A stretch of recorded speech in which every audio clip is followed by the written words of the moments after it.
This week on Not Another Shooting Show. None of them have the layer of Jeff on them.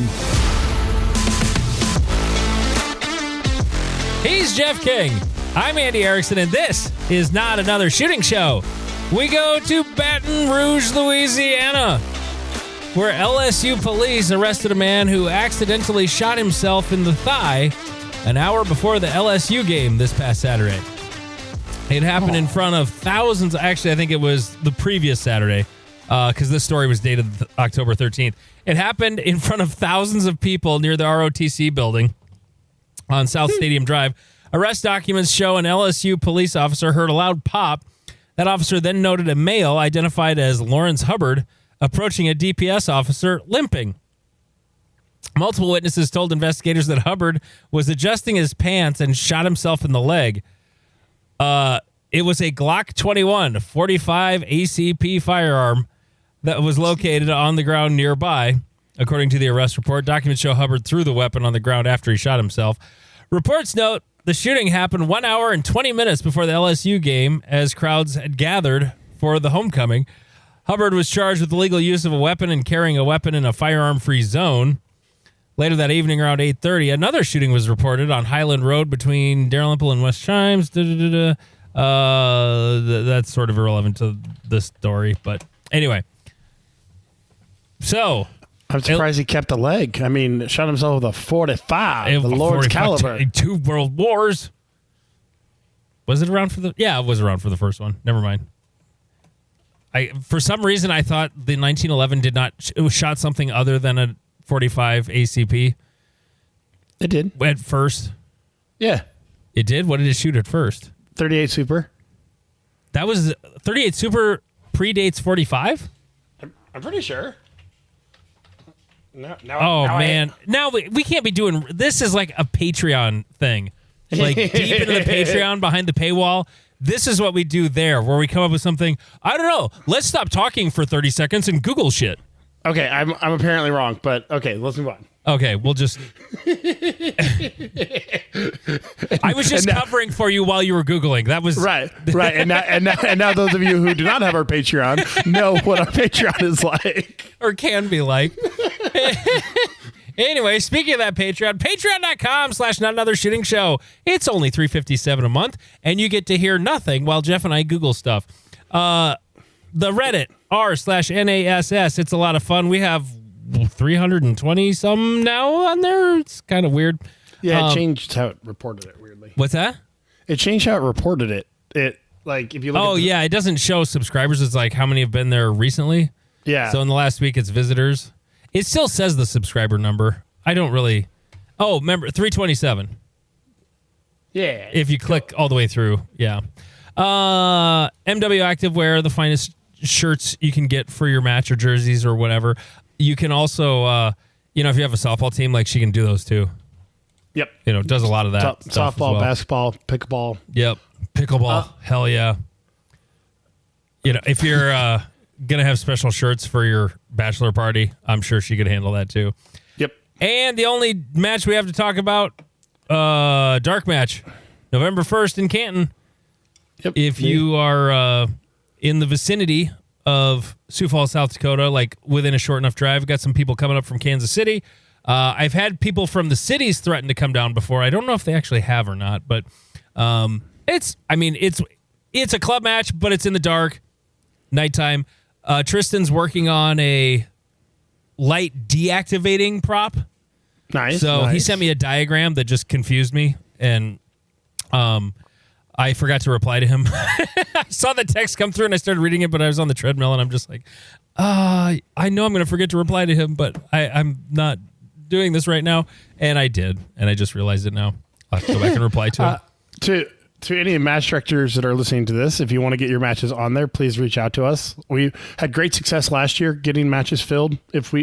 Not saying that they filled because we mentioned them, but no, we helped fill them. I think Area 3 being in a new place last year, I think it got helped by us railing on it over and over and over again. I know the cops match in Des Moines did well, and he said they had a good turnout and that most people had heard about it through us. So nice. All right. All right. I want people to know this more. The most important thing they need to know, if they carry a pistol concealed, this is very important. I want people to really understand this because I keep seeing these videos over and over and over again. And it's just like, what the fuck are people thinking? Okay. If you carry a gun, or even if you don't carry a gun, but you have a pistol for self-defense, like around the house, the only time it comes out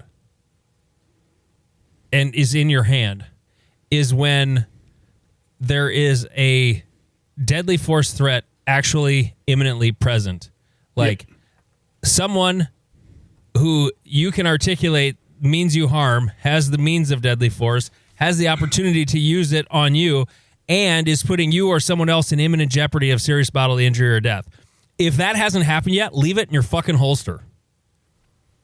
Right. Period. It should not be in your hand. Because what happens is when it's in your hand and the video comes out later, you get charged with aggravated assault.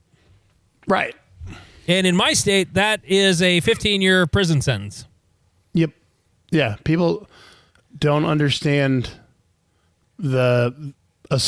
assault is not just punching someone in the face. No. The threat of violence is the start of an assault. So if you put someone in great fear of bodily harm, so if you're walking towards them with a baseball bat and you've said, I'm going to hit you in the head with this, they have fear of great bodily harm. Like they can technically articulate why they were like, I need to draw my gun and shoot them in this exact moment. I'm kind of glad you said it the way you said it, though, because it was a baseball bat, and they said they were going to smack you in the head with it. Now, if it's just some guy walking home from baseball practice... Yes. Okay. That is a very, very good part. And he was walking towards me with a baseball bat over his shoulder, and I got scared, so I pulled my gun out, and he's like, whoa. Okay, yeah, he had the means of deadly force, but he didn't articulate it. Yeah. I mean, there was no obvious reason he was going to use it, especially, because he also had a softball bag over his shoulder, whatever. Yeah, we're going to talk more about, like, uses of force stuff on the Patreon on our next episode. Yeah. But the annoying part about this one is that I think I know what video you're talking about, but there's also a dozen that you could be talking about because it is... The one I saw today that made me put this on the rundown was... no, there's been a bunch lately, but the one that I saw today was there was a family stuck in a ditch in Florida, or I don't know where it was. Okay. But they were riding side by sides and four-wheelers, and one of the kids on a four-wheeler got stuck, and so dad's got the side by side and a winch trying to pull her out, and then some guy who's the landowner in front of it, they're in the ditch in the right of way, so it's public property. They're not trespassing or anything, but He comes out there with the pistol in his hand to see what's going on. Yeah, I think I saw it on Idiots with Guns on Reddit. Nice. It's that's a dandy sub, but Idiots with Guns. Yeah, there it is. Which is here it's as I'm looking, it says first thing, pull the gun out. I think it happened in Georgia, and then afterwards he stuffs it in his pants.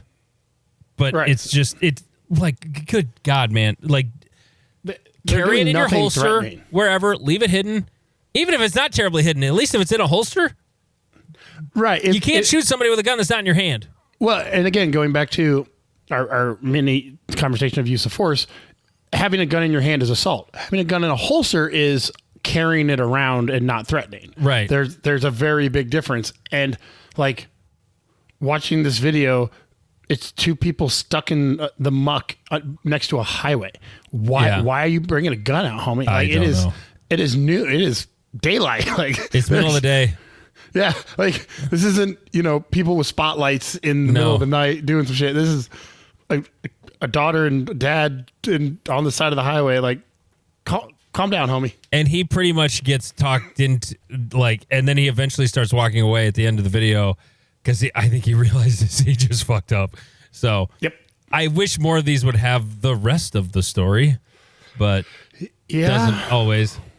Anyway, so carry the gun in your holster, not in your hand. There you go. Jeff shared a thing on our Reddit that said, "This is why you only load one round." Yeah, we've all seen videos like this before, but it's likely a new shooter shooting what according to the caption at least, is a 500 Magnum revolver. At least it's the 6 or 8 inch barrel version. And this gun rotates in this kid's hand so far that the barrel points at his eye. Like, we're not talking it's like center of face when it comes back. Yes. If it went off again, he would be missing a head.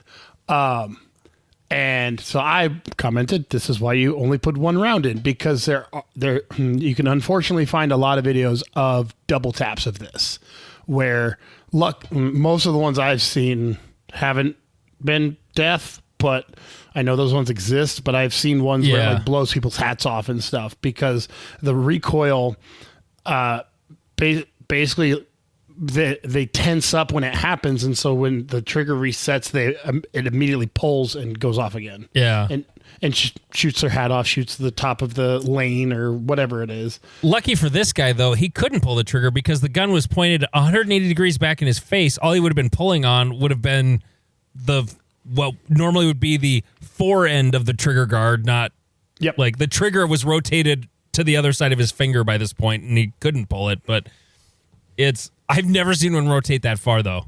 Yeah, that one was impressive, but his finger is still in the trigger guard, which is like, holy shit. But Andy had to throw in a comment. I wasn't doing it just to be contrarian. Yeah. I was legitimately saying it for a reason. Now, with big revolvers, I'll just read the comment I wrote. And by the way, the comments, one of the comments before this was Craig, and he said, "Yep, any shooter I start with one round. Anything big, same thing, one round. No chance for doubles, and you keep people safe." And here was the comment I wrote. "For a gigantic revolver, yes, you should only have one round. They recoil weird. But I don't start newbie adults with one round of 38 Special or 9mm.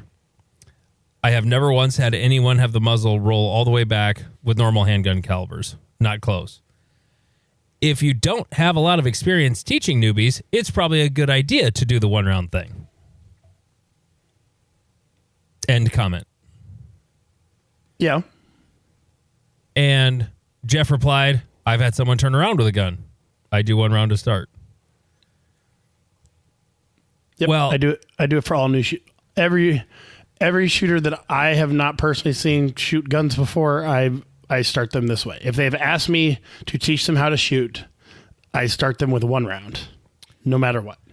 So, and I guess where I was coming from with this, and I didn't mean it to be like talking down or saying anything was wrong. Like, if that's what you feel comfortable doing, go for it. Like, I'm not saying it's wrong. I don't do it, and here's why.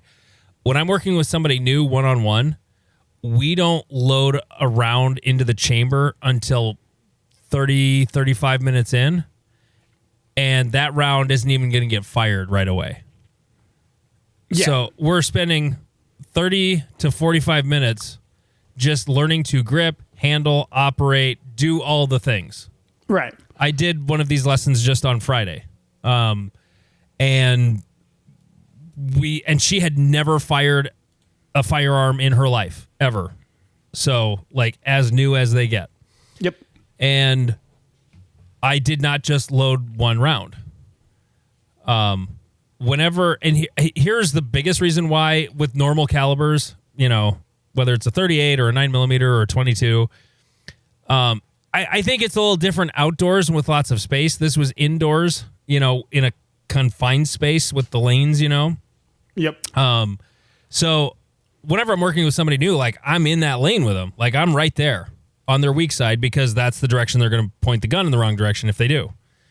And so I'm right there. If the gun goes sideways or does anything wrong, then I'm right there to stop it from that happening. And yes, lots of times I have had to redirect the gun, but it isn't usually like the first round. It's usually down the road a little bit. And it's also with more people around, Yeah. somebody says something behind them and they just sort of start turning around and forget about, oh, I need to keep this downrange. But, yeah, that was all I meant. You know, I wasn't trying to pick a fight or say anybody was wrong. I don't do that. And here's why. Or, well, I already said that's why. Yeah. Well, and it's definitely a different situation than I'm usually operating within, because in a formalized class where you walk them through the dry fire and do all the shit, 100% makes complete sense. My perspective is I'm normally going with newbies who they don't want to. They're not paying me to sit them down and work through the whole 9 yards, but they're also, they want the quick experience. And I'm just there to be like, oh yeah, here's what it's like. So yeah, from your style, it makes perfect sense. From my style, I have no problems with it, just because it allows me to kind of move people quickly through the thing. And like you said, I'm in a big open range, so being close or controlling them could actually make a situation worse, sort of, because being a larger person, like when I crowd space, and I can make people really anxious, and I don't want to make them any more anxious. Well, aren't they usually people you know? Yeah, but I've literally been hip tossed by a coach before, and he was while you were teaching him to shoot a gun for the very first time. No, while I was sparring with him, and he wasn't supposed to hip throw me because it wasn't part of the rule set that we were playing by. And he went, I kind of blanked there and basically saw red and threw me. And so my size triggers people's lizard brain. I thought that's the only way I can describe it. Next time when we're up at the dark match, I'll stand behind you as you're trying to do something, and I bet you the ominous presence will make you go, I feel like there's... Well, if you do like you did to me at Area 3 when you got there and you put me in a chokehold and were literally crushing my Adam's apple, like that caused me a little trepidation. But I mean, you're the biggest guy I've ever been around on a regular basis, but I mean, I played college football. I was around a lot of big guys, and so I'm not automatically, if I don't know them, it's different. But if I know you, I don't care how big you are. I'm not really worried about it unless you're an asshole and I know you, then I might worry about you. Right. I've just, the anxiety level, I try to keep it as low as possible. And my experience with it, with the bad situation, was my own sister.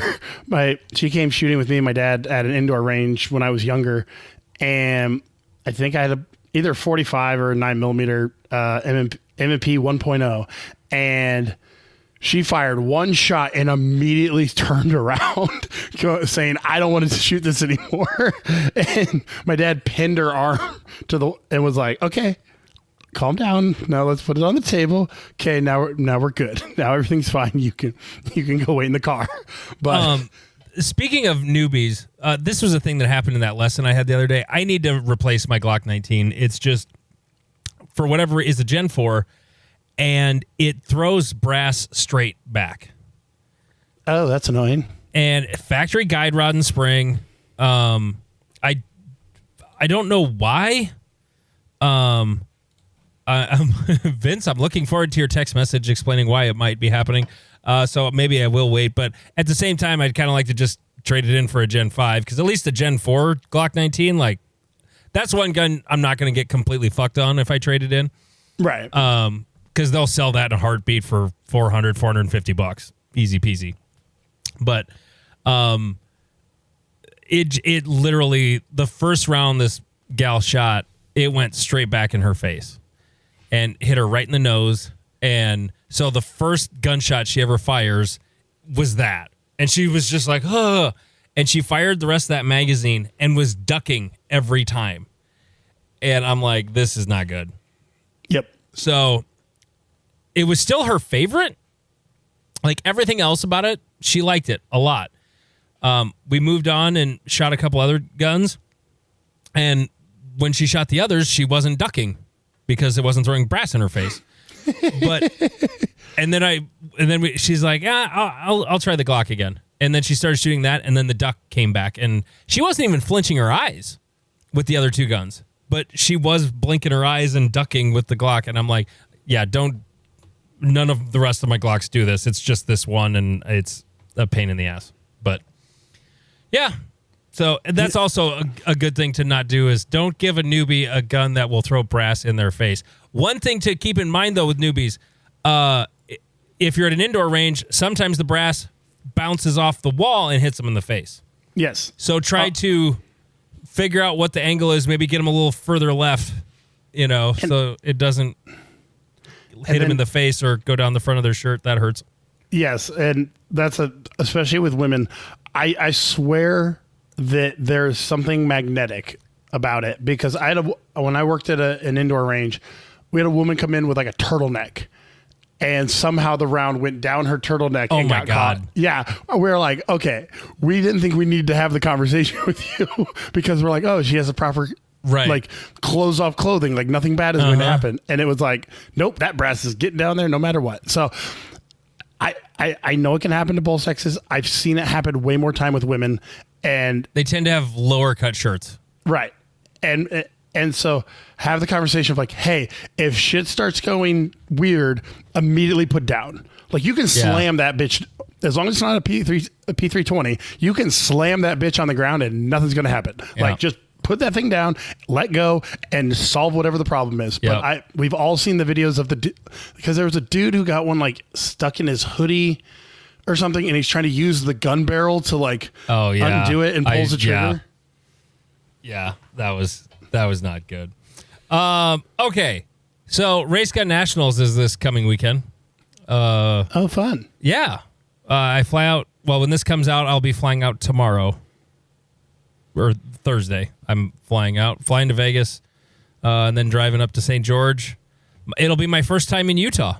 Never been to Utah before, so it'll be my first time. I'll be adding a state to my tally, if you will. Packing for Race Gun Nationals, though, has been a challenge. And I'm so glad I had nothing going on this weekend.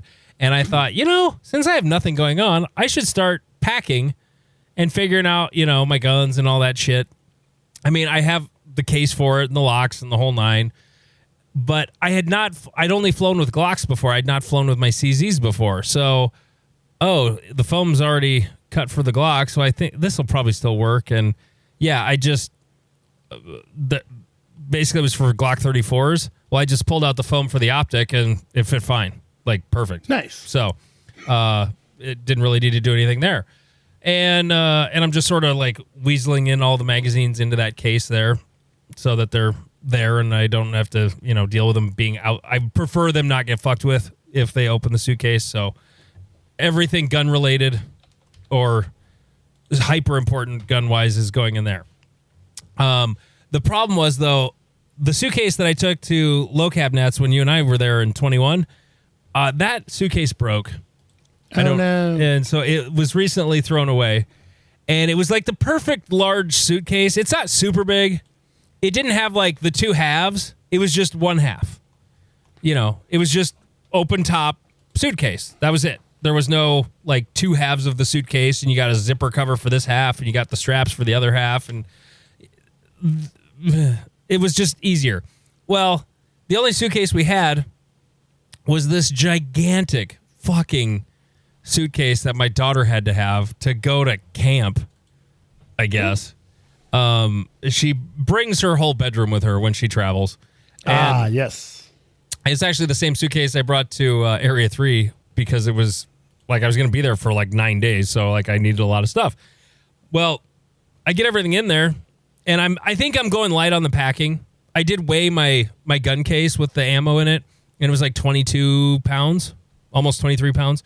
I'm like, okay, I'm doing good, And then I go to weigh the suitcase with my clothes in it, and it weighed 55 pounds. Jesus. Oh, shit. This suitcase must weigh a lot all by itself. So I have a list of things that I have a list of things that I considered removing from my bag. All of these got removed except for one. Okay, so I'm not even gonna give you the music for this little game. Okay. What did Andy remove from his suitcase to make weight to go to nationals? There's only one thing in this list that is still going in the suitcase. Everything else has been removed. Okay, so everything's been removed except for one of these. One thing. So your job is to guess the one thing I did not remove. Cat. Okay. 50 rounds of ammo. My regular range bag. My electric toothbrush. My baseball spikes. Shampoo and body wash. A pair of jeans. And 2 shirts. Of those things, Jeff, what is the one thing that is still in my suitcase? Or still will be in my suitcase when I fly? I'm going to go with baseball spikes. You would be correct, sir. Yes. Well done. Well done, yes. I had another 50 rounds in a 50-round box, so I just put them in there, thinking, I'll just bring another 50 rounds. Yeah. No, because that saves me like 1.5 pounds by not having that in there. The regular range bag, nope. That is not a thing that's going to happen. That's staying home. I'm going to use my laptop backpack. It's like a 511 backpack with like a concealed carry pouch in it. That's going to be my range bag for Nats because I don't really have anything else. I'll throw gun rugs in that, and then I'll carry that on the plane with me, and like I'll have my laptop with and stuff. And so it's been this whole ordeal trying to figure out the weight and all that. So now, and also I ended up buying a new suitcase. Nice. Because the weight of it, got to stay under 50 pounds. The weight of it was like 49 with the existing suitcase. And I'm like, this is stupid. And my wife just happened to, after church this morning, said, hey, I'm going to go to Marshall's and see if I can find a carry-on suitcase. Well, it's funny you should mention that. So I went with and found one. And yeah, then it was like 45 pounds when I put it all in there. Like it actually made that, or no, it wasn't 45. With all the stuff removed, yeah, no, it was 45 pounds. It was like 4 pounds lighter than the other suitcase. It was crazy. Oh, wow. That is a big difference. Mm-hmm. Yeah. So, but I got the packing done. I'm all good to go. My ammo arrived in St. George. So that's good. I'm good to go. All right. You learn. This is weird considering you have a business where you do this. You learned you can teach? Yeah, I have a weird imposter syndrome when it comes to teaching firearms. Because because I don't really do it that often, and I'm normally amongst my betters or my like direct peers, so they are noticing a level of stuff that I don't pay attention to. But I was able to train with my buddy Nolan and Owen, and Heidi was able to stop by, and being kind of the big dog on the squad, I was able to help them a lot with, or like my buddy Nolan, this was kind of our first time training together, and it was helpful to, Wait, Nolan was in town? Yeah. He's in town for a little bit. He's nice. Yeah. So, I don't think he can come to the night match though, because he's got to go to work. Boo. Oh. But yeah, it was nice to, kind of validate that I know what I'm talking about, because I'm normally the student when I'm at the range. So what did Owen suck at? So Owen doesn't he doesn't wait for his second shot. So he'll get the first alpha, and then he's like, I'm going to pull the trigger as I'm going to the next target, and it should be there. And so you can always see it like Alpha Charlie or Alpha Delta, depending on how hard he transitions. He's already moving the gun before the second shot. It's not like a marksmanship thing. It's literally already moving on before the second shot's fired? Yep. Oh, wow. Yep. It's pure aggression, which I love pure aggression, because that's a good problem to have. Right. If you're purely aggressive, I can scale you back 10%, and boom, you start knocking out of the park. Yeah, because never go slower, but maybe back off aggression.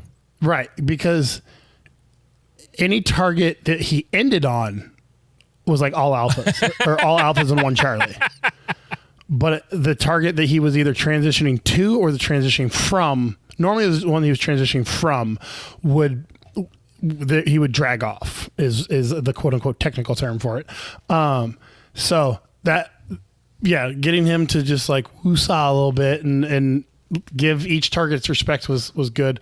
Heidi, I didn't really coach very much. She's getting fucking good, and it's annoying. Mm-hmm. It's annoying how good my club is getting because we have like our 12 or like between 6 and 12 consistent practicers. And so that means that we have between 6 and 12 like A's and up. So yeah, it creates a, competitive scene. Yeah. No, that's it. I mean, I have learned to not say anything. It's funny you mentioned this because I was actually practicing with a guy who just happened to be at the range the other day, Mike. Different Mike than I talked about in the last episode, but he just happened to be there when I was there on Friday because I had the day off, and so I'm gonna go do some practice before Nats, and he was gonna go off and practice in his own bay, and I was like, "Hey, you can work in with me. That's fine." And he never and he's like, "Oh, cool." Oh, he's like, "Are you sure? I just figured you wanted to practice by yourself." I'm like, "No, I mean, while I'm reloading, you can be shooting." And I didn't. And this is his first, I think, full year of shooting. Yep. And so he's still, he's probably B class. He shoots like a B class shooter. Like he hits everything, but he's just kind of slow. Just hasn't learned how to do all the moving and all that. Yep. And so I didn't say, I wasn't like, we're not here to teach and I'm not here to like teach, but it was obvious he was just practicing and doing the same things over and over again. And I said, here, either do it to get faster or do it to be more accurate, but don't just keep going at the same pace you're going. Right. And then I told him, just shoot this ridiculously stupid fast. Like to the point where you're not unsafe, but to the point where you think you might not hit anything. Yep. And so then he did a run of what I had been doing, and he shot it in about the same time I did. He didn't hit much, but he did it in that time. And I said, okay, did you aim? No. Maybe try doing the exact same thing, but aim. Yep. And then you could see the look on his face kind of go like, oh. Yeah. And then he did it like a half second slower than me. But he actually hit stuff. Like he missed one of the plates, but it was an 8-inch plate at 15 yards. Like, Yeah, hard shot. Like that's the part that sometimes people, and I was making that mistake today as well. Like I'm not trying to throw everyone else but me under the bus. But like, no, what'd you do wrong? It's like I was trying to use the force a lot. Unfortunately, is sometimes when I get pushed by the people around me, I push too hard. And I basically throw gun at target, pull trigger twice, forgetting that what actually happens at a high level is that you actually see the dot, at least on the first shot, and you know that your grip is good enough that you're going to get that second shot on the alpha, and then you move on. What newbies see is they're like, oh, they're just throwing the gun there, pulling the trigger, and the bullets are magically appearing there. Mm-hmm. I'm not going to say that never happens, but I'm going to say that it's not the main strategy. The main strategy is put dot on thing, bang, bang, move to next thing, doing bang, everything bang. as fast as possible while putting the dot on the spot. Right. It just looks like we're not looking at it. We're just used to processing it so quickly that we have learned to turn off all the information we don't need. And so we're able to efficiently gather the little information that we need to be like, yep, my dot is where it needs to be, pull trigger. And the fun thing with Mike was that his draw was very methodical and slow. Yep. And I never said anything about his draw until after it got faster automatically because all of a sudden, I'm going faster. So he did everything faster. Yep. And his draw was automatically quicker. Just from an effort perspective, it wasn't like he was incapable of going faster all along. It was just, it's the way he had been doing it. Yeah. And yeah. Yeah. But at the same time, when I'm practicing, I kind of want to just practice and I don't want to teach, and I didn't really spend a lot of time teaching. I just said, here, just approach it like this and pay attention to what's happening. It is important in those moments to acknowledge if the person wants to be taught. That's a big key. B, keep it very short and very simple. And C, have the explanation ready if they want it. Because I deal with this with my students a lot. We'll do what we call pad work, and I'll have them kind of call the combinations. And one of my big things, I'm like, do not spend their entire 3-minute round trying to make their jab perfect. That's not what you're here to do. So, but like, hey, keep your hand up. That's a quality correction. And so with shooting, you might be like, hey, I think you dragged off on that one. Like, pay attention to that. That's it. No, nothing more.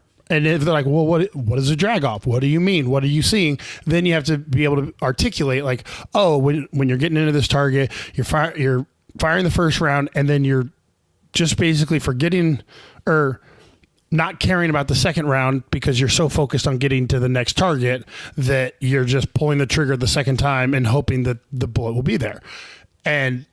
But for some people, all you got to be is like, hey, you dragged off on that target. Oh, okay, cool. Thanks. And that third-party perspective is very helpful, but again, the person needs to be willing to be coached, and then you need to make sure that it is in a kind manner. Yeah, in general. And when I said it to Mike, he literally paid for he took a permit class. You know, like he literally has asked me questions and stuff. But even then, I said, hey, can I give you a little tip? Like, I just ask, can I give you a little tip? And if he's like, no, I'm good. I'm like, okay. I won't be offended. Yep. But literally, like, he was hitting everything. I had to tell him, just go faster. Like, just go faster. Sometimes it is that simple. Just do it faster, but still aim.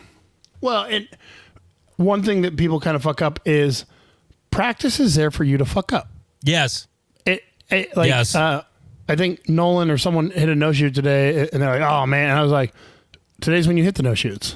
Like, you've got to see where the wheels start falling off. That's the important part.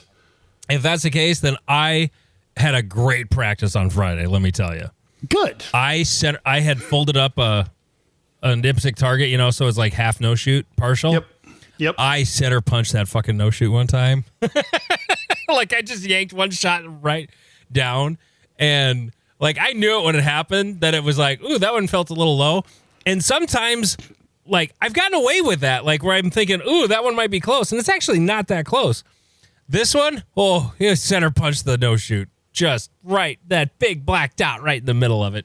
It was not good. Before you go to majors, do you have, like, a confidence-building training session? Yes. Okay. And that's a little bit of what I was doing is just, well, also, I hadn't shot much since Area 3.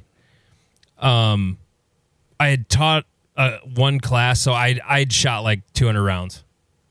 Or no, not even 200, like 50 rounds since Area 3. So it was a little bit of just sort of getting used to the gun actually going off again. I'd still been dry firing, but the gun hadn't gone off in 3 weeks. And did it show. And also not having my Shadow 2 holster for the month prior. I started off with a Shadow 2 because I was still kind of wondering, am I going to shoot the Shadow 2 or the TAC Sport? And clearly I'm shooting the TAC Sport at Nats because it was kind of like, remember when I used to say I have to work harder with the Shadow 2? Yep. Like a Glock? That's how it was shooting for me. I just didn't have the familiarity with it. I also don't believe that's true. I was just unfamiliar. That was my initial perception when I started shooting it. And when I shot it a lot this summer, that was not the case. It's just different than the TAC Sport. There's a familiarity. Even as someone who only shoots Shadow 2s, I have found with my lack of quality dry fire that I walk into stages sometimes being like, okay, am I going to make my draw? Am I going to do this? And like, I kind of think that as I joke, my lack of practice, basically what I'm saying is my lack of dry fire, that familiarity, I think I'm losing 2, 3, 5% off of like my comfort level of some of the manipulations and my index and stuff like that. So literally switching whole guns, yeah, you're looking at like 5-10%. Oh yeah. Even though it's not that different of a gun, like most of it's the same, but I mean, even if, just walking around with them, today, as I was messing with the suitcase and the packing, like I was walking up the stairs because that's where I was messing with it in the living room because I had everything sprawled out. And I'm holding the two grips side by side and like, Jesus, that's a lot different. Right. The tac sport's way bigger, way thicker. Right. And again, you're dealing with two separate guns. Like I'm dealing with 5 of the same gun, but each of them is different.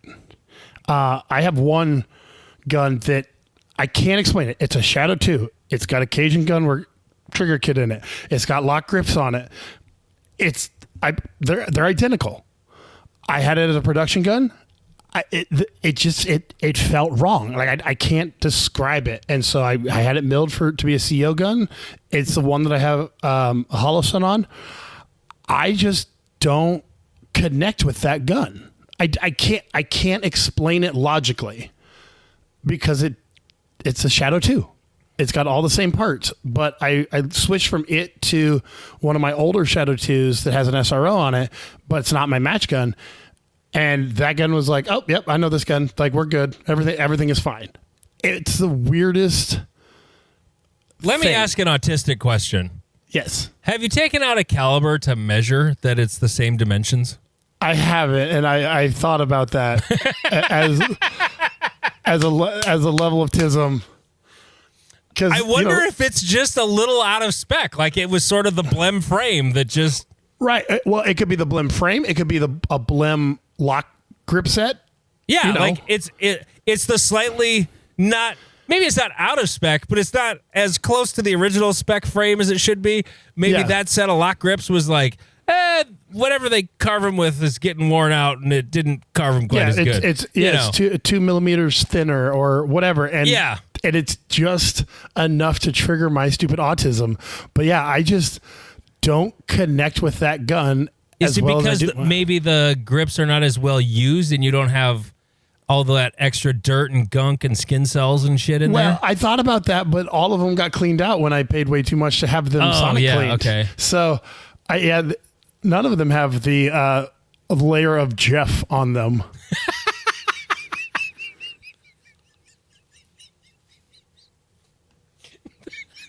That's disgusting. Oh my God. A layer of Jeff. Jesus Christ. Hey, at least they don't have a bunch of white shit on them like everyone else's guns. Oh God. Okay. Well, can a gun just feel wrong? I absolutely agree. Yes, it can. I have many Glocks, and one of the Glocks I have is a Gen 4 17 frame. It was just the frame I bought to go with a Brownell slide I had built. And something about that, it's not that frame necessarily, it's just that trigger. Because they're, especially in the Gen 4 and older triggers, like the parts are just not quite always the same. You can't just buy, 2 trigger bars or 2 triggers and 2 connectors and put them in 2 guns and have them be the same. They're just not. That's just not how Glocks worked, especially the older ones. The Gen 5s are more true, one to the next, but the Gen 4 and older just weren't. And this one just doesn't play. That trigger bar does not play nice with that connector. It also doesn't play nice with that striker. There's just something about it. And I'll have students, it's a teaching gun primarily for me. Students shoot it just fine. I can't shoot it to save my life. With my 10 millimeter, granted it's a Gen 5, but I can shoot doubles on an 8-inch blade at 10 yards. I don't hit it every time, but about half the time I can go ding ding with it, shooting doubles. Yeah. With that 17, I can't. I cannot put 2 in a row on the plate. So yes, a gun can just, even though you got a bunch of them, it can just feel not right. Absolutely.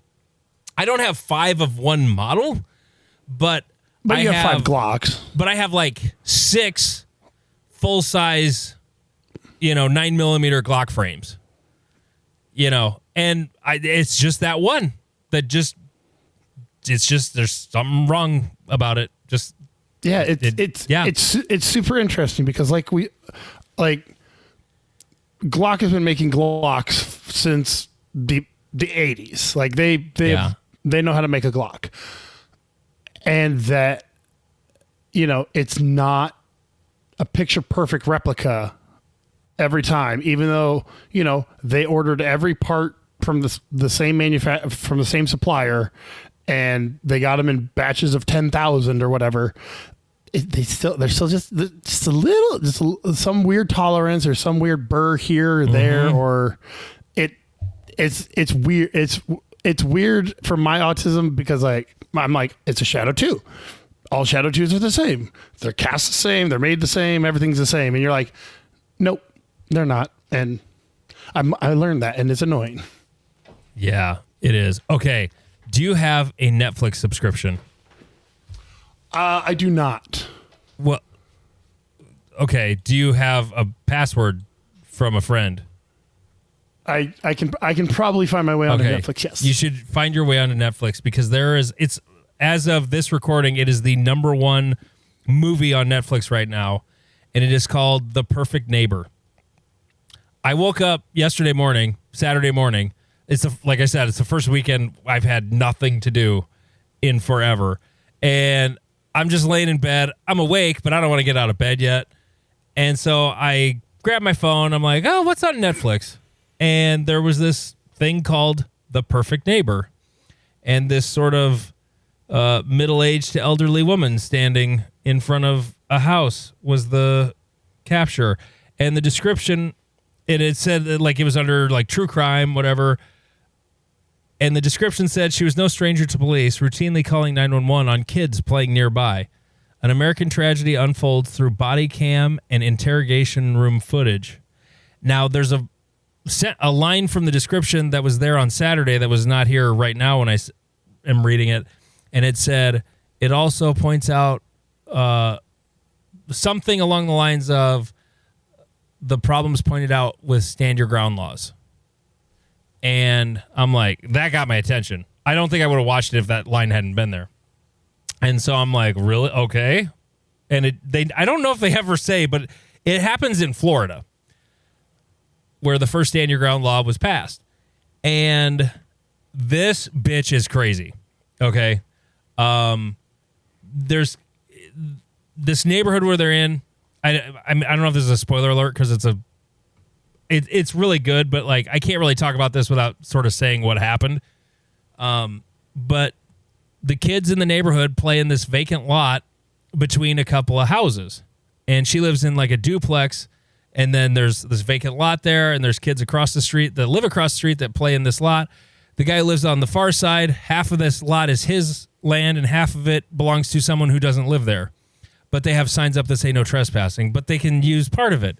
So, and they're just kids playing. They're just kids, playing football, playing whatever. And she's constantly calling the cops on them. It's just this gigantic pain in the ass.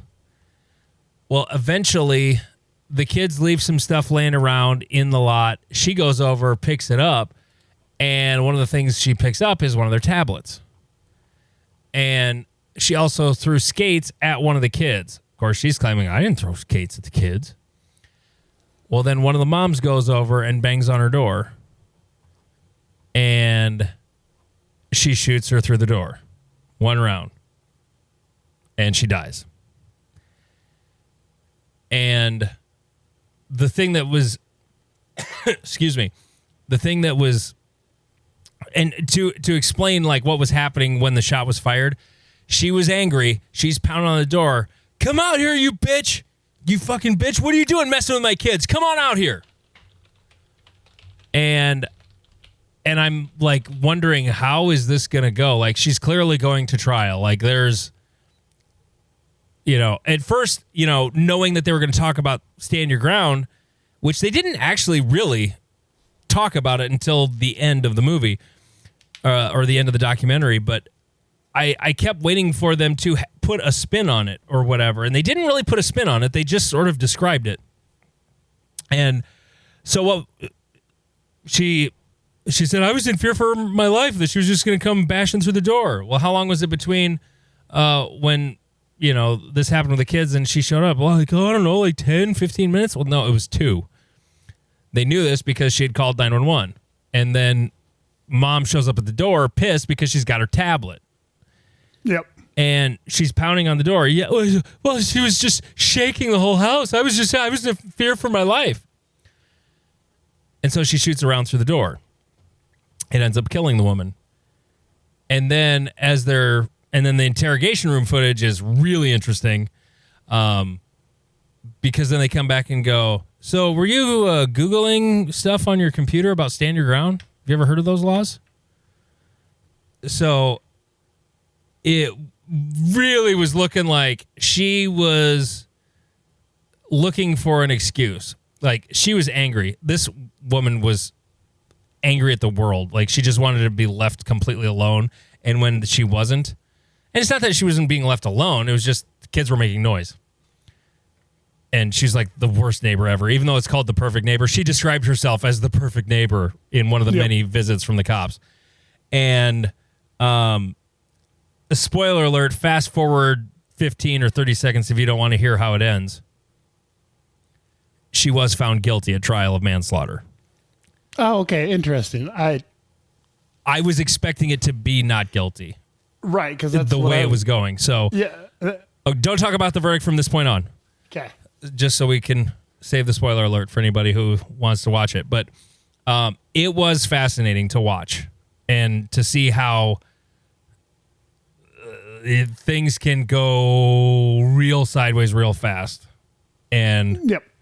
You're, in most cases, better off calling the cops in a situation like that. When I'm not talking about an emergency. I'm talking about, if someone's...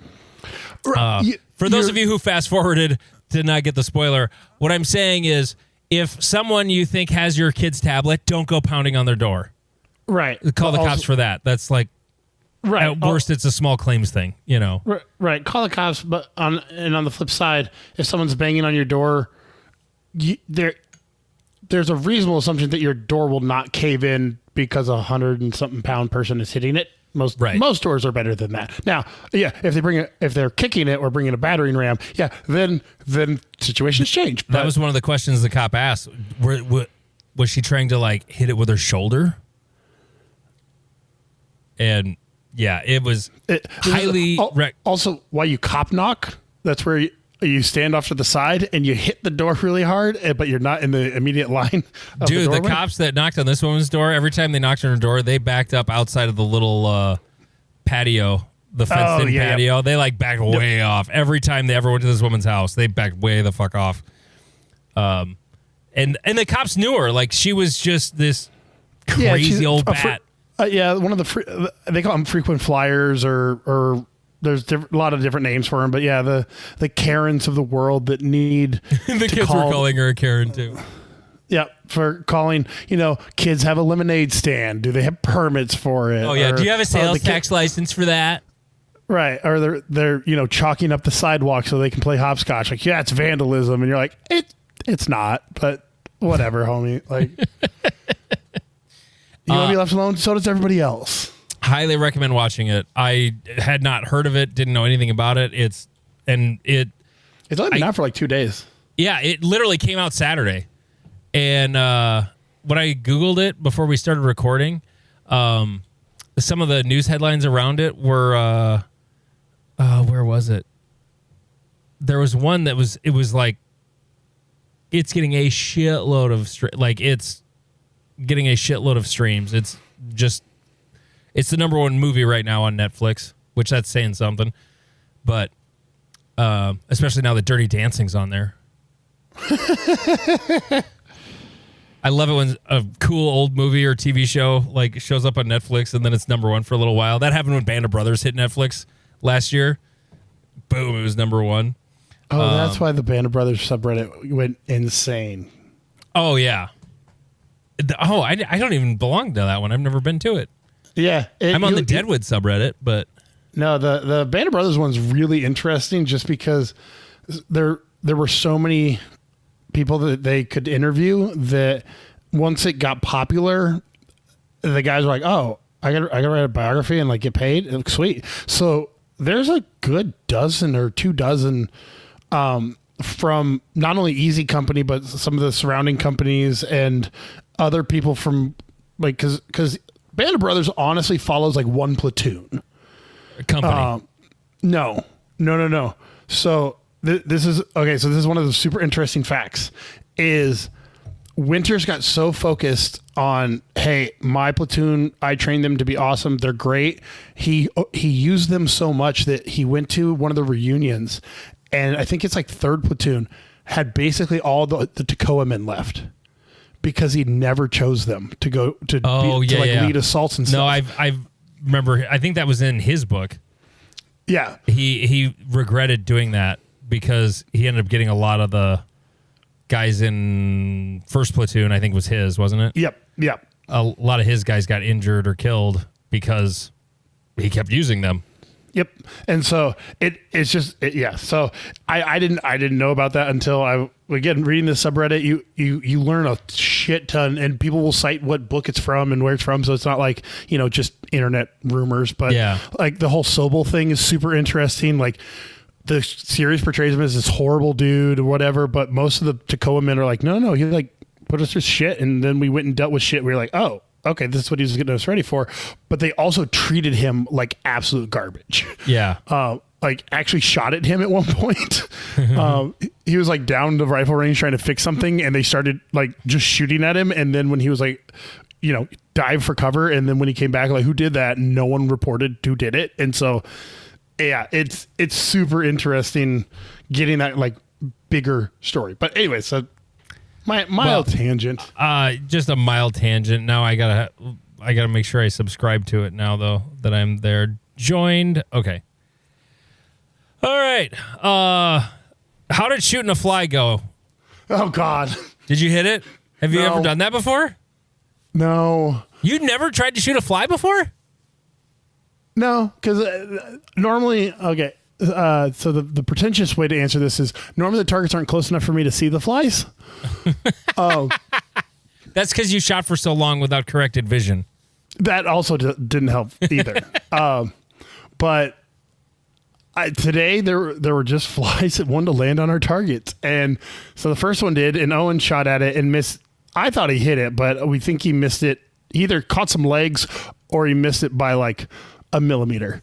My buddy Nolan, I think, shot at one and missed. And then I shot at one about a dozen times and missed it every single fucking time. Like it started making me question whether the dot was zeroed or not. But I don't normally shoot for that level of precision.